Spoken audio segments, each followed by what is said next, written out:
Honestly, I did not like craft dinner for a really long time because it's all I ate in college. Okay. Classic college. But tonight I got home and Cody was like, "We got to feed you before you go podcasting." And I was like, "Okay." He's like, "What about some chicken nuggies in the air fryer and some craft dinner?" Hell yeah. And you know what? I was like, I don't know if I want craft dinner. And I was like, "Yeah, I'll have a little bit." And guys, it was slappy. Seriously, the fact that you mentioned this is crazy because I too have not had craft dinner in years. But lately, and we were just talking about this, Steve and I have been wanting craft. I saw it at the store and I was just like, I could do that. Because what I do with my craft dinner, let me tell you. Oh, we could really get into this. We could. We'll start the episode Yeah. eventually, I'm sure. You cook the craft dinner, okay? Yeah. Extra butter, not too much milk. You don't want it soggy. Totally. Yep. Right? Agreed. And then because I'm Bosnian and we add sour cream to everything, Okay. you put a nice heaving dollop of sour cream. Oh. You stir it up. But before you do that, you add some cheese, of course. Yeah, for the melties. Grate some extra cheese in there. And then I do, if you really want to go bougie, you do some panko that you like brown in a pan with a little bit of like garlic powder. Ooh. And then you put that up top. So fancy. And then you just Okay, so Cody and Shane, they experiment with their craft dinner. So we've all heard of the classic, you cut up some hot dogs into your craft dinner. And it's very controversial as to whether or not you put ketchup on your craft dinner. Some people do, some people don't. I find it offensive. And I like to do it. Okay. So that's two kinds of people. But usually it's when like I'm at my parents' for the weekend or I'm off doing something, they get real fancy with the craft dinner, and they've done like pizza craft dinner where instead of like cut up hot dogs, they'll do pepperoni and then instead of ketchup, they'll do pizza sauce, and they'll do like basically pizza KD. And Cody's thing is he likes to sprinkle crispy onions on top. So yeah, elevate your craft dinner. And if you guys are from a part of the world where you're like, what the fuck is craft dinner? Oh, yeah. It's boxed macaroni and cheese. And I've seen stuff on the Instagram and the TikTok where it's like a restaurant, like a takeout place that you go to. And it's like a build your own mac and cheese. Oh. And I'm happy we don't have that here for many reasons, but I also wish I'd be there all the time. Macaroni and cheese from scratch, from a box. I feel like it hits. It hits. All right. Anyway, now that we've probably made y'all hungry. Now we're going to make you really not hungry because this episode's weird. It is weird. But anyway, hello everyone. I'm Charlotte. And I'm Dina. Welcome to the Grim Curriculum. We have a very fascinating case for you all today. While most of what we cover tends to be on the criminal side of things, this story could more easily be classified as a medical mystery. Yes, because Dina has already told me this is going to be a very scientific episode. It's a lot of science. It reminded me a little bit about when we covered Eben Byers.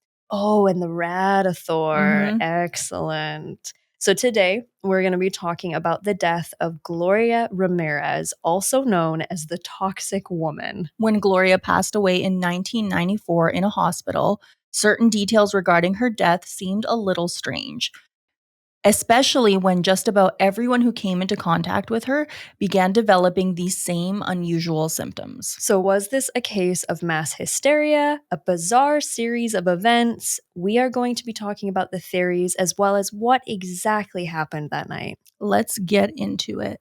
This reminded me the whole time, and I think it's because they actually did this on the show. It's very Grey's Anatomy. Oh, yes. I feel like this is definitely something that would inspire an episode. And apparently it did. Okay, there you go then. I looked into it because I was like, this is just like, I feel like it's something you would see on like a medical drama TV House show. Or something like that. Yes. And then it's like, oh yes, I have discovered it. The mystery is over kind of thing. Exactly, except that's not the case with this one. Poor Gloria. So Gloria Cecilia Ramirez was born on January 11th, 1963. She had spent the majority of her life in Riverside, California. Her first marriage had ended in divorce, but resulted in the birth of her two children, Evelyn and Angel Jr. By all accounts, she was an incredibly active mother and spent as much time with her children as possible. She genuinely adored them. She was a family person, like really just a good human being. Aww.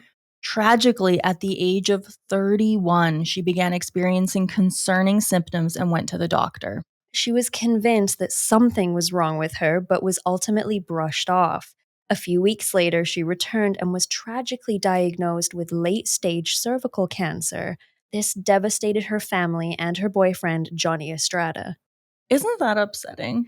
At 31 years old. And also, she went to the doctors and she's like, look, something is wrong with me. I'm having all these weird symptoms. What is happening? And they run tests and they're like, fine. And then she comes back 6 weeks later and they're like, oh, you have end-stage cancer. Yeah. This happens too often. It really does, especially when it comes to women. Oh, yes. It's really sad regarding our reproductive system, especially I know a lot of women, myself included, who have gone through things where it's like, there is something wrong with me and no one listens. Absolutely. And there's so many cases like this where people are like, yes, and they go multiple times being like, okay, I'm having problems. And then they're like, oh, your blood work's normal or everything looks normal. It's like, okay, well, just because everything looks normal, I'm telling you it's not. Yeah, exactly. Oh, man. On February 19th, 1994, Gloria had spent the day feeling nauseous. She had trouble keeping anything down and her heartbeat was irregular. Johnny was concerned for her health and called 911. At about 8 p.m., she was rushed into the emergency room of the Riverside General Hospital. It was reported that during the ambulance ride, she appeared confused and had trouble answering questions in detail. Her heartbeat was now elevated and she was struggling to breathe.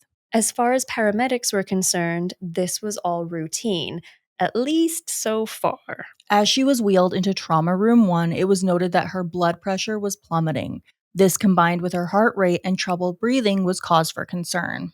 Respiratory therapist Maureen Welch would later recall that the thing that stood out to her was seeing symptoms like this in such a young patient.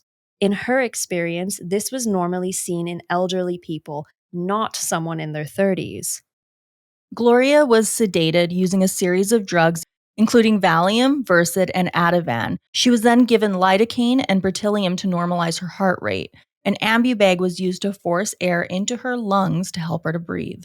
None of this was helping, and staff began to worry that she was going into shock. The decision to defibrillate her heart was made.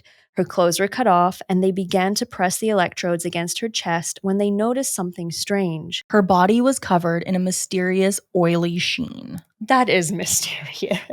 That's not something you expect. No, and for someone that's crashing and they're just like Grey's Anatomy or whatever. Yeah. They're putting the paddles on, they're getting ready to defibrillate to make sure her heart gets back into a regular rhythm, and she's greasy. Yeah. Weirdly greasy. They were certain that this wasn't something natural like sweat. Upon closer inspection, they noticed that a strange odor was coming from her mouth, and witnesses described it as a fruity or garlic smell. Now, I will say, sometimes if you are a type 1 diabetic and you're going into ketosis because your body is struggling to deal with your glucose levels, one of the signs that you are a diabetic is that your breath will have like a sweet, fruity kind of smell. So maybe they thought, oh my God, she's diabetic or she's going into shock that way kind of thing. The other thing that they thought too was, they took a more innocent approach where they were like, maybe she just didn't have time to brush her teeth before all this happened. Sure. Like it's, she just had dinner. It's past dinner time. So maybe it's something as simple as that. Yeah, absolutely. Nurse Susan Kane arrived to take a blood sample. When the needle was inserted, she noticed that her blood also had a strange smell, kind of like ammonia. She handed it off to Maureen and had her sniff it. Maureen agreed that there was something abnormal about it. The syringe was then passed to Julie Gorginski, a medical resident. Upon inspecting the blood itself, they noticed beige particles floating in it. Now, I'm not a doctor, but I don't think there should be any particles visible to the human eye. They said the particles were like little beige crystals. That's not good. No. I don't know why it's not good, but it's not good. Right? Like I'm not a scientist. I'm not a medical professional, but I know enough to know that all of that put together, we're not off to a good start. Exactly. The doctor in charge of the emergency room, Dr. Humberto Ochoa, also noted the anomalies. And this is when things really started to go downhill. As Susan turned to exit the room, she suddenly felt dizzy and began to fall to the floor. Luckily, Dr. Ochoa caught her. She was put into a gurney and told them that her face felt like it was burning. She was then removed from the room. Next, Julie began to feel nauseated and lightheaded. She made her way over to a nurse's station where she sat down to rest. A hospital staff member asked if she was okay, and before Julie could respond, she too had fallen to the floor. Julie was also placed on a gurney and wheeled away. She began shaking intermittently and breathing became increasingly difficult. She would stop for several seconds at a time. Now I'm starting to think, now, is this a biological attack? Are we like looking at something like anthrax or something along those lines? Maureen also began feeling unwell. She passed out, and when she came to, she couldn't control any of her limbs. She was basically like, she passed out, she woke up, and then she's just like flailing. That to me says it's affecting you like neurologically, right? Especially when a lot of the symptoms seem to be respiratory distress, which if you think about things sort of like your blue-ringed octopus or your box jellyfish, those venoms, they paralyze your system so that you can't breathe, right? Like you're physically incapable of it. Soon after, various other staff members of the hospital began reporting the same symptoms. An internal emergency was declared, and Dr. Ochoa ordered that all of the patients in the emergency room be evacuated to the parking lot. There were concerns that staff had been poisoned by an unknown chemical, so their clothing was removed and put into plastic bags. Meanwhile, Gloria's condition was worsening. Her blood pressure was continuing to plummet, and her pulse was becoming faint. Dr. Ochoa and 3 others stayed behind to treat her. Brave souls. Right? You know what? They probably thought, well, we've already come into contact with whatever this is anyway. What else are you going to do? They continued to defibrillate her and administrate drugs, but ultimately this failed. Gloria Ramirez was pronounced dead at 8:50 p.m. 2 staff members wheeled her into an isolation room. The cause of her death was listed as kidney failure due to cancer. I mean, that would certainly be a comorbidity because she has cancer. That is, undeniable. But I don't think that it's the cancer that did all of this. Personally. Julie continued to experience tremors, and Susan still had no control over her limbs. Both of their faces felt as if they were burning. Sally Banderas, one of the nurses who took Gloria into the isolation room, began vomiting and also felt a burning sensation on her skin. Like those before her, Sally's symptoms were so bad that she was also wheeled away on a gurney. I think if I were present in this particular situation, I'd be like, oh no, the zombie apocalypse has started. Right? Like, what is happening? Are we ground zero? Is that patient 1 here right now? Yeah, something is clearly very, very, very wrong. And so much so that the hazmat team arrived around 11 p.m. They were after a clear answer, but this would prove to be difficult. They searched around for a toxic chemical that may have been lurking in the air. One of the original theories was that it was hydrogen sulfate, a poison that smells like rotten eggs and can kill a human in mere seconds. Next, they looked for phosgene, a chemical that is both used for preparing organic substances and a popular choice when it comes to chemical warfare due to its ability to drown you in your own blood if used incorrectly. I remember talking to my parents because my mom was an army nurse and she was in Saudi Arabia when the Gulf War was happening, and my dad was a soldier. And I remember them saying, out of everything, because we were like, when we were kids, we're like, Mom, weren't you scared when the rockets were going overhead? And she said, to be honest, I was more scared of a chemical or a biological attack than I was of anything else. So, yeah, definitely. Something to keep in mind throughout this story is that various chemicals, when altered very slightly, can have drastically different effects. Neither of those substances were found. The next step was to examine Gloria herself. They donned protective suits and collected samples of blood and tissue along with air from her body bag. Several days after her autopsy, there were still no answers. All in all, 23 out of the 37 emergency room staff members experienced at least one symptom. Sally spent 10 days in the hospital and experienced severe breathing issues. Julie was arguably the worst affected. She spent 2 weeks in the ICU. Along with breathing issues, she developed hepatitis, pancreatitis, and a vascular necrosis, which is when the bone tissue begins to die. Holy cow. So life ruined, basically. It's a lot there. To recover from that, probably, if she ever fully recovered, but it probably took her years. Hepatitis, for God's sakes. Yeah. I didn't know you could just contract it out of nowhere. She just ended up with all these things. I mean, I guess if your immune system is that low and you come into contact with something, you're that much more vulnerable to it. I mean, this condition affected her knees, and she was forced to use crutches for months following the incident. Her knees! That's terrible. Poor woman. Meanwhile, there were still no answers. A consulting group, once known for helping produce nuclear weapons, took on the case in March. They, along with various Department of Energy labs, shipped autopsy samples on dry ice. The plan was to analyze the compounds in her blood and tissue. They also focused on any gases that may be present between the tissue and the container lids. Brian Anderson, the center director, expected to find a noxious gas in the container that held bile from her liver. He basically thought, like, your liver is what gets rid of poisons from our body. It processes things. So if there is poison in her body, it's got to be in the bile. And there was nothing. Interesting. All he found present in the sample were the usual gases: nitrogen, oxygen, CO2, and argon.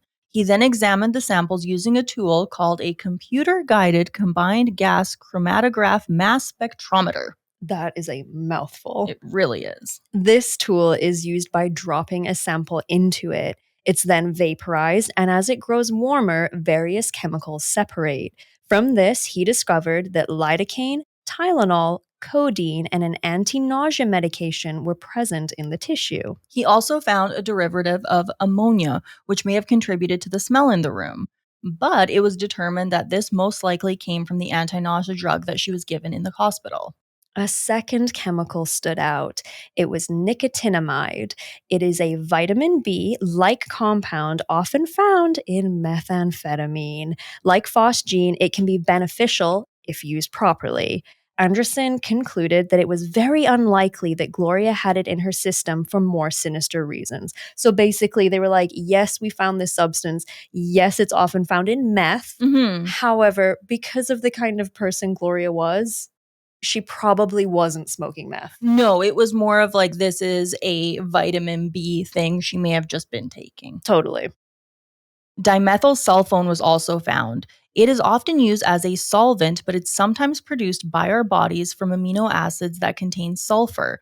This was strange, but it couldn't have been responsible for knocking people out in the hospital room. After all of that hard work, he concluded that he found nothing that looked like a poison. All he saw was that she had taken large amounts of codeine and Tylenol, which could damage her liver. But none of this explained what happened that night. And to be fair, if she had Tylenol and codeine in her system, it may have been from, if she wasn't feeling well. Exactly. She was taking maybe T3s to feel better, which obviously Tylenol and codeine. Yes, some people do have reactions to codeine, but not like this. Not like this. That if it was something that had just affected her, okay, maybe. But the response of everybody else, that's where it doesn't make sense. On April 29th, a press conference was held, and the coroner revealed that the cause of death was still considered to be kidney failure. He stated that nothing had been found out of the ordinary that contributed to her death or to the symptoms of the staff. Her case was considered closed, but it was still important to determine what had happened at the hospital and why. The county health department called upon the California Department of Health and Human Services, and two of their top scientists arrived to assist. Dr. Osorio and Waller interviewed 34 staff members who had been working in the emergency room on February 19th. They saw that people who had been there and had symptoms had a few things in common. For starters, those within 2 feet of Gloria were considered high risk, which made sense. Totally. But what didn't make sense was that women on staff were more affected than the men. And another strange similarity was that the majority of the people who felt sick had skipped dinner that night. Which, if you felt sick, not eating, nausea can be a symptom of that. Often I forget to eat because I get busy during the day. And instead of feeling hungry, I'm like, oh my God, I just feel fucking sick now. Sucks. But Also, if you're working in the emergency department of a hospital, as many healthcare workers will tell you, Yes. you skip breaks, you skip meals. If it's busy and there's an incident happening, Absolutely. Gloria came into the hospital around 8 p.m. that night. It's a busy hotel. It's a busy hospital. On September 2nd, an official report was finally released. They concluded that the hospital staff most likely experienced an illness that was perhaps triggered by an odor and made worse by stress and anxiety. They were really pushing the mass hysteria theory. This did not sit well with the hospital staff. I don't blame them. I would be pretty freaking angry if they were like, nah, you're all just delulu. Yeah, like her knees. Yes. They're basically rotting away. She's using crutches. A whole bunch of them have other symptoms too. And they're being told, it's in your head. Ooh. Oh boy. It was pointed out that the staff who treated her in the ambulance were completely fine, which is very interesting. I do find that really interesting. That's kind of what gets me because it's like, why? Maybe we'll get into this, Mhm. but it starts to make you wonder if Gloria just coincidentally happened to be at the hospital at the time all of this kicked off, and it wasn't Gloria that was the toxic thing, and that it just was coincidental that all this happened. Yeah. And because Gloria was there, she, on top of the stressful situation she was having, the medical emergency, she also was affected by this. We'll get to it, but like this really, it's one of those cases without a conclusion. Spoiler alert. Shucks.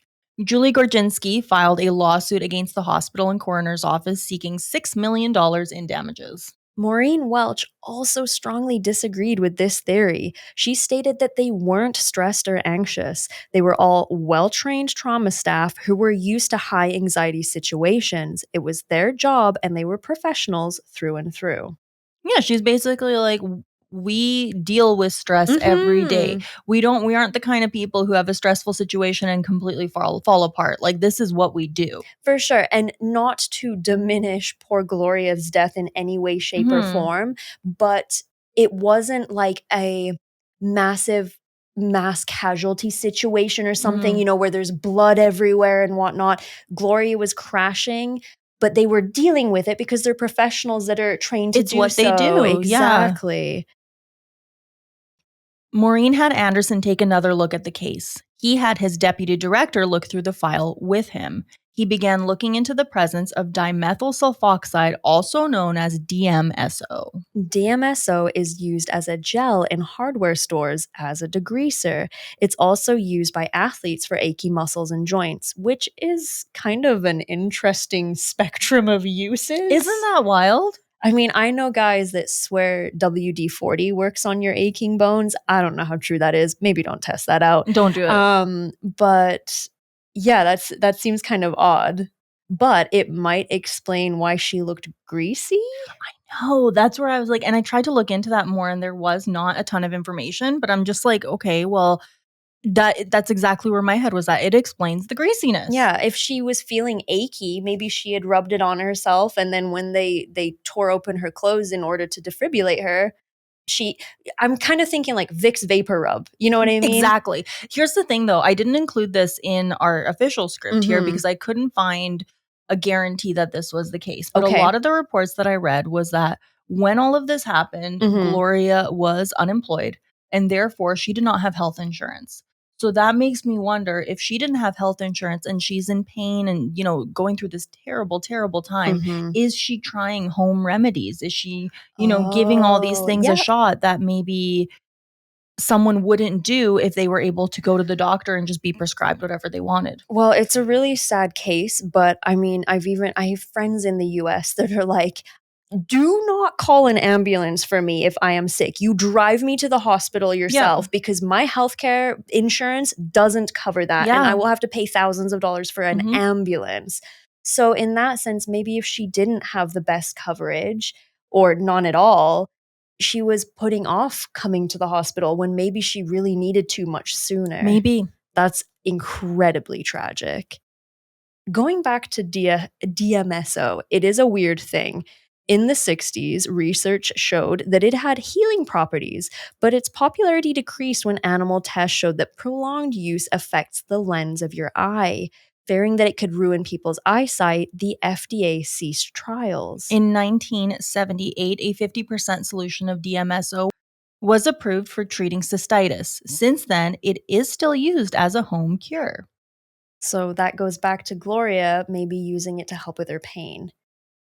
Even if she was, though, it wouldn't explain the outbreak with the staph. However, DMSO, when mixed with oxygen, can be dangerous. So, if you add one oxygen atom to it, you get dimethyl sulfone. If you add two, you get dimethyl sulfate.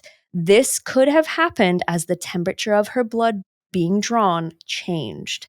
Dimethyl sulfate vapors can cause convulsions, delirium, organ failure, and going into a coma. So is this just like the human body equivalent of mixing the chemicals that you use to clean your kitchen? Right? I mean, there are times where it's been noted that the human body can like distill food you eat and make you drunk. Like, so, Yes, yes, there's all absolutely. these sort of strange chemical reactions that just like out of pure coincidence have a bad effect. And it doesn't take much for a normally innocent compound to become fatal. It's just that one little change. There are many who believe that this is what caused the events at the hospital. However, not everyone is convinced. For starters, this has never really happened before, at least not with dimethyl sulfate. It does seem that that is the most scientific explanation, but many still believe that it was a series of events caused again by mass hysteria. I am not one of those people. I don't think so either. I mean, when you hear of like the dancing plague back in like the 15th century or whatever, and it's like, okay, I could see that being more of a thing. In those days, people were a little less educated. The science isn't or wasn't what it is now. But in this case, we've already said these are professionals that don't panic just because shit's happening. No. They're trained to deal with the shit that's happening. And they see it every single day. It's not new. Exactly. And then to have all of these educated scientific people undergo this mass hysteria, it just doesn't seem probable to me. Maybe it's possible, but not probable. I'm with you on that. The Ramirez family pathologist was never able to examine her body when it was released. Many of her organs had been cross-contaminated, and her remains were heavily decomposed by the time she was released. Her heart had also gone missing. We've talked about missing body parts before with dead people. It happens so much. Way more often than you would ever expect.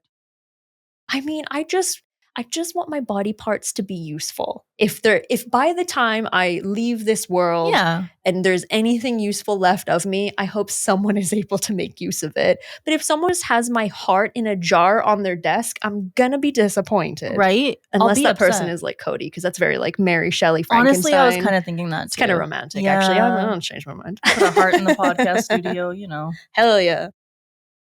We're weird. Oh, yeah. You know what? Actually, just since we talked about a heart in a jar, a few years ago, I saw on Instagram for sale a set of human lungs that were basically preserved in the Victorian era. They were 700 Canadian dollars.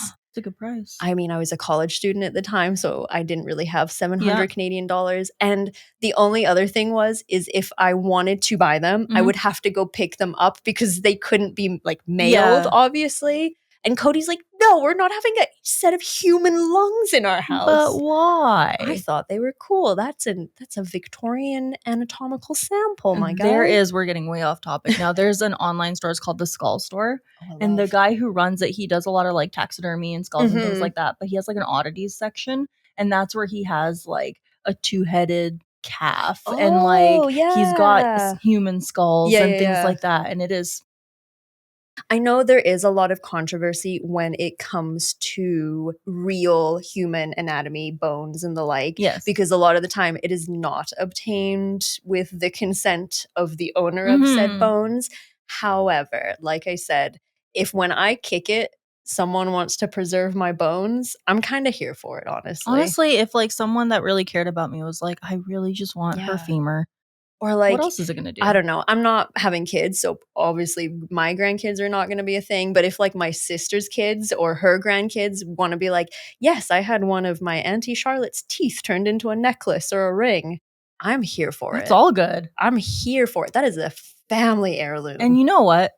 Sadly, I think a lot of people would disagree with us. That's fine. thegrimcurriculum@gmail.com. You don't have to give your teeth up to your family members. Yeah. I'm just saying I would. Yeah. Anywho, back to the ball game here. During Gloria's funeral, her family blamed the hospital on poor care and maintained that if it were toxic fumes, they could have been attributed to the hospital itself and not her, which is kind of what I mentioned. Maybe it was just a separate thing altogether. It could have been purely accidental, or maybe it was a targeted attack.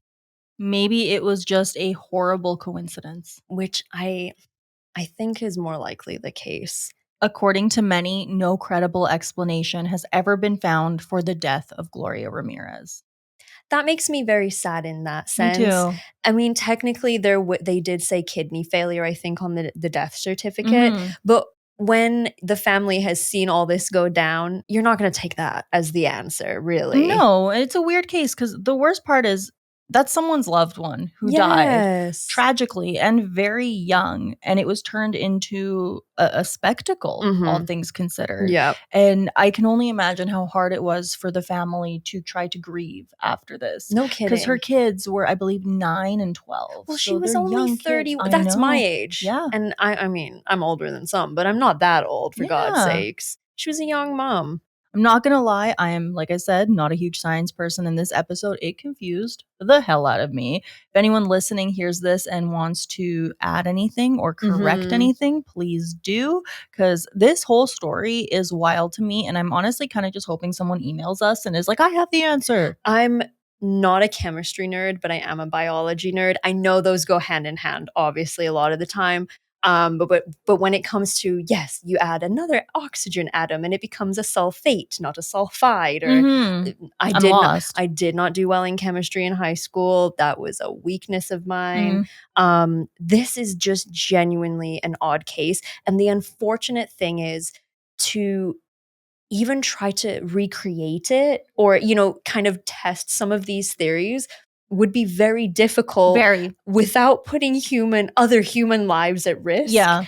And I mean, I guess, lab rats and stuff are a thing. I do feel a bit sorry if they sort of become victims to this, but you can't recreate a situation like this if you don't really even know where to start. Yeah, you really can't.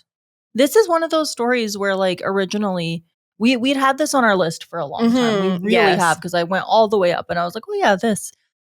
At the end of every extra credit episode, for those of you who don't know, we cover a strange and unusual death. We do. And this is definitely a strange and unusual death, but there is so much more to it that we never could have mentioned it in just a few minutes. We wanted to do a full episode about it. And it really is, like I said, it's a medical mystery. It is. If you're, like Dina said, a science nerd and you have some theories as to maybe what happened, by all means, send them our way. Let us know. We'd love to hear about them. Next week, we're starting a big new series on a very horrific human being. We've mentioned him in passing before, and it is finally his time. I won't say to shine, because these people do not shine. No, he only shines because he's kind of greasy looking. There's your hint. I mean, if you want a hint, you can check out the early episode reveal over on Patreon by signing up for the free tier. I had the whole like Patreon spiel in my head, like the Star Wars, and then it just like went away. It was just like Control Alt Delete. I got you, boo. And along with that free Patreon tier is a bunch of other fun stuff. We have a Discord. We have video versions of all of our episodes where you can see our beautiful faces. Look at us. Hello.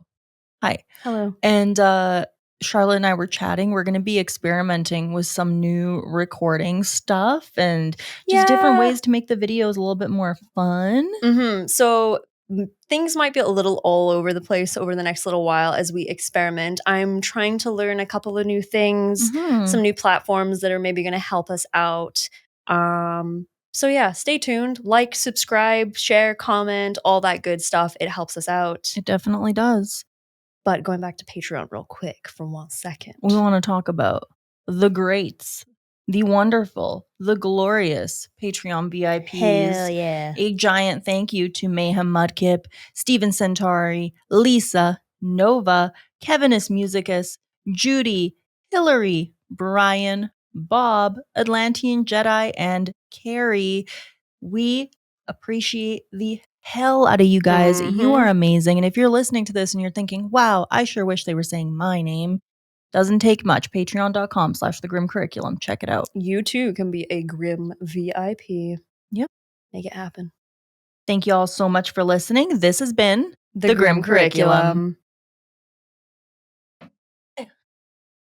I've got a sloth fact for you. Ooh, I like it. Sloths are sometimes literally too lazy to go looking for a mate. So sometimes a female sloth will just sit in a tree and scream her head off until a boy shows up, and then they mate. The milkshake brings all the sloths to the yard. Damn right. It's better than yours. Bye. Bye.